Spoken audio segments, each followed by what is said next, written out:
Bismillahirrahmanirrahim.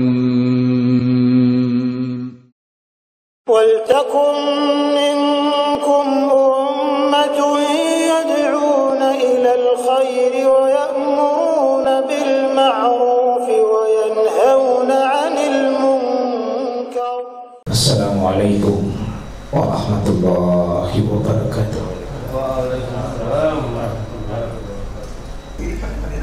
Ini coba lihat.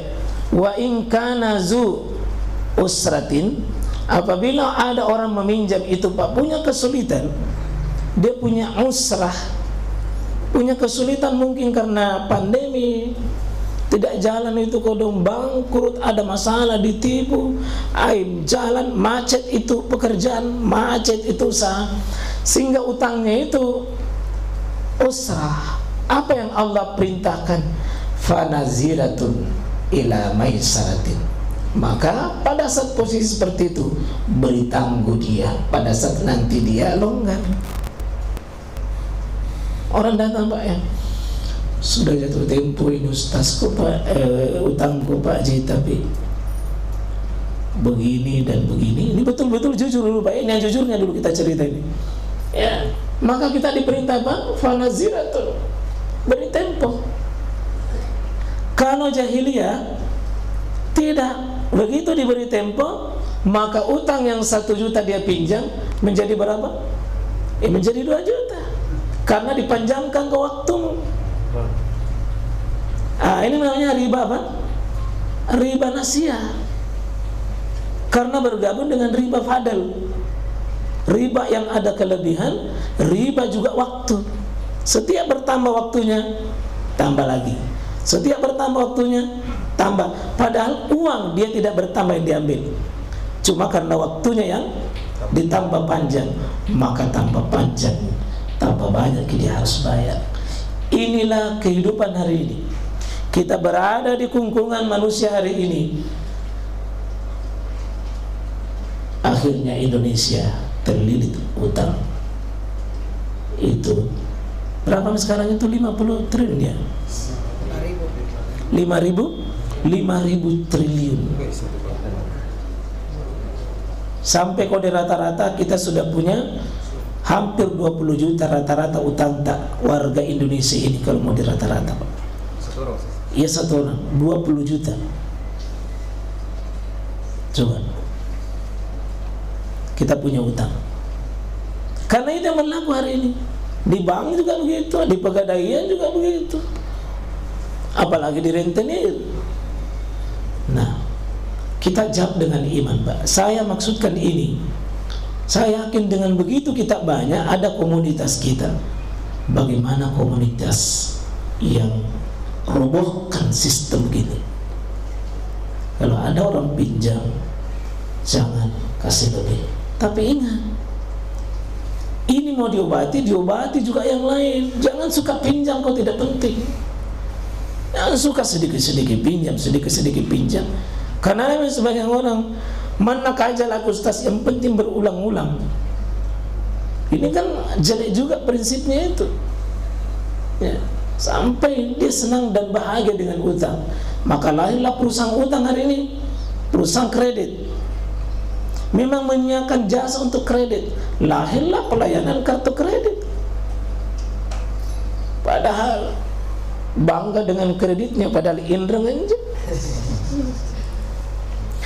Ini Ustaz Amri tadi diberi waktu untuk dia kasih panjang, tapi wa antasaddaku, kau sedekahkan yang dia tidak bisa bayar itu, khairul lakum, itu lebih baik bagimu, in kuntum ta'lamun. Wah, kena jamak ini Pak, jamak pahalanya. Orang sudah susah betul mau pinjam, pikir-pikirin kalau mau suruh tagih nanti ada sesat aja. Sedekahkan saja, sedekahkan. Di saat Bapak butuh, lalu ada orang begini Pak, teruji kita punya imam. Wah, luar biasa. Kasih waktu. Dan ini yang berat hari ini Pak, karena banyak orang pintar ditagih pagi, nah bilang sore, nah bilang sore, bilang pagi. Kalau ditangkap pagi dengan sore bilang sekali besok. Soktar, sore bentar, sore tar bentar. Mohon Pak, jangan dimiliki penyakit munafik yang begitu. Saya mohon sama jamaah yang pinjam, mohon jujur kepada Allah. Karena itu yang saya katakan, yang mau pinjam wajib ikut kajian muamalah.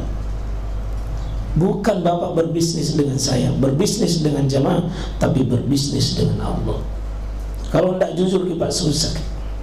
Tolong jangan pinjam dengan kebohongan. Saya sering katakan, jujur saja adanya, kita akan kerahkan seluruh tenaga untuk menolong. Tapi kalau bohong ditutup bohong, bagaimana mau rahmat Allah mau turun? Jangan pernah bohong. Terus terang saja. Ya mungkin saya tidak usah ceritakan, tapi sepintas katakan, banyak orang yang kita kasih pinjaman tidak diketahui. Saya tidak tahu alamatnya. Saya tidak tahu alamatnya, tidak tahu di mana dia tinggal, cuma datang karena ibah. Kalau kau berkhianat, Allah menjadi saksi bagi saya. Iya. Tidak usah disebut siapa di antara jemaah Nabi. Sudah seperti itu. Ada yang jujur pada akhirnya untuk dirimu, ada yang bohong untuk dirimu juga. Karena kita kalau sudah kasih pinjam orang, tidak ada ruginya di sisi Allah. Kalau dana bayar ke dunia, ya di akhirat menjadi tambahan pahala yang sangat besar. Cuma jangan kita berdoa bilang mudah-mudahan kau tidak bisa bayar. Jangan. Nah ini hadis yang cukup panjang. Ya, kita coba. Ini man sarrahu ayjahullahu min kurabi yaumil qiyamah. Siapa yang memudahkan orang atas sebuah hajatnya, maka Allah Subhanahu wa taala akan lepaskan dia dari apa? Masalah-masalah nanti di hari kiamat. Ya.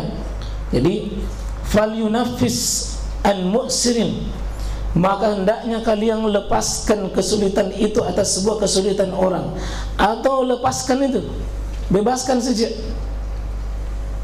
Ini jaminan ya Pak.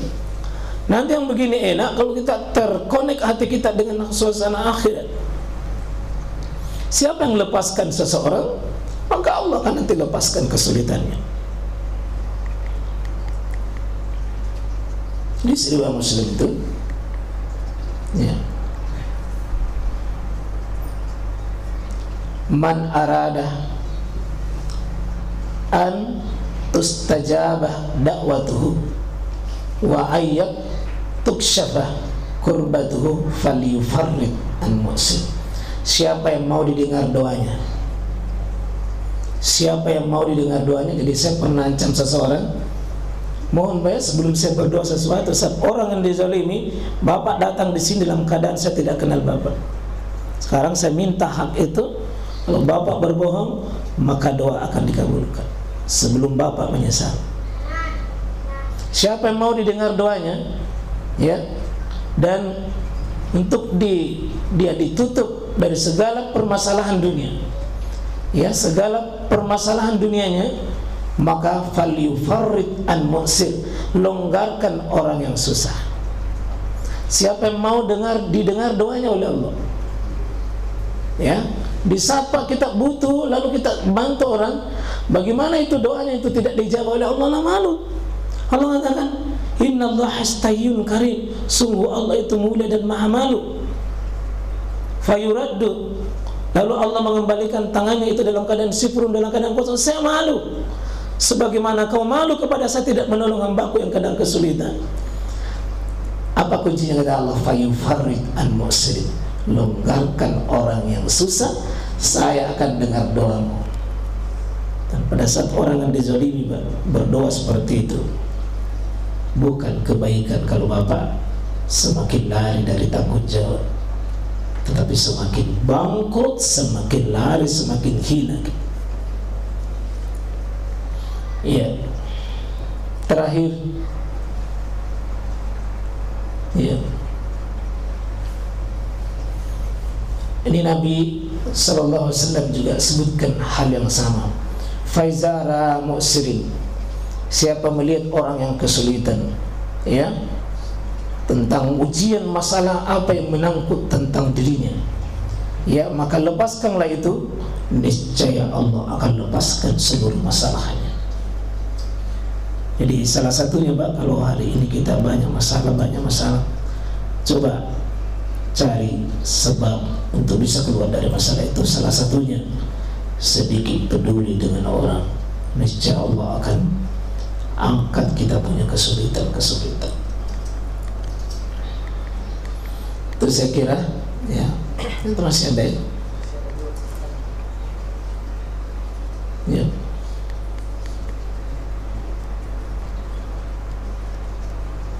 Ya.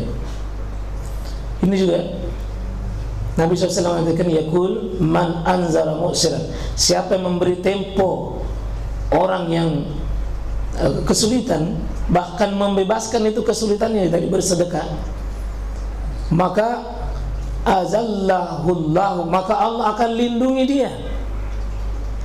dia fi zillih, pada saat di sebuah naungan. Dan nanti ada 7 golongan yang mendapat naungan. Satu diantaranya adalah orang yang melepaskan kesulitan di atas kesulitannya orang. Siapa yang memberi tempo orang yang dalam keadaan kesulitan, lalu dia bilang, saya butuh itu uang, tapi kalau saya juga mau dapat pahala, saya lepaskan, maka Allah azallahullahu fi zilli, Allah akan naungi dia di saat tidak ada lagi naungan. Semoga Allah SWT menjadikan kita orang-orang yang ternaungi nanti pada hari kiamat. Mari jangan kita merasa segan, buka otak kita dan pikiran kita. Hidup ini singkat, jangan cuma orientasi duniawi, tapi berpikirlah akhirat. Semoga Allah mudahkan kita untuk bisa berinteraksi dengan orang. Minimal kalau kita belum bisa bantu orang, jangan bikin susah. Kalau tidak bisa kita hadir menyelesaikan masalahnya orang, jangan gara-gara kita orang lain bermasalah. Mohon itu, Pak, ya. Kalau tidak bisa kita membantu orang, minimal jangan kita tambahi masalahnya orang.